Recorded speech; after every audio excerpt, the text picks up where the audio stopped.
ನಮ್ಮ ಜನ ಹೇಗೆ ಅಂದರೆ ಸಾಲ ಸಾಹುಕಾರೊಂದು ಜೀವ ಭಗವಂತಂದು ಅಂತೇಳಿ ಫೈನಾನ್ಸಿಂದ ಸಾಲ ತಗೊಳ್ತಾರೆ.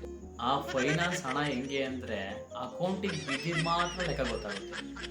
ಆಮೇಲೆ ಆ ದುಡ್ಡು ಏನು ಖರ್ಚಾಯಿತು ಏನಾಯಿತು ಅಂತ ಅವ್ರಿಗೆ ಗೊತ್ತಾಗ್ದಂಗೆ ಖರ್ಚಾಗೋಗುತ್ತೆ.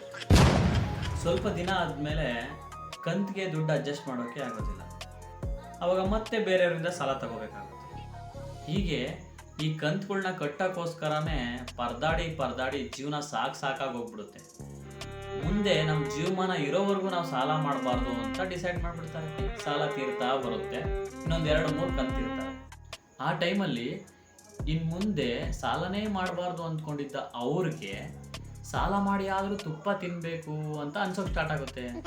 ಆಮೇಲಿಂದ ಲೋನ್ ಬರೆಸ್ತಾರೆ, ಸಾಲ ತಗೊಳ್ತಾರೆ, ಕಂತು ಕೊಟ್ಟಕ್ಕೆ ಪರದಾಡ್ತಾರೆ. ಮತ್ತೆ ಇದು ಅವ್ರ ಲೈಫಲ್ಲಿ ಕಂಟಿನ್ಯೂ ಆಗ್ತಾ ಹೋಗುತ್ತೆ.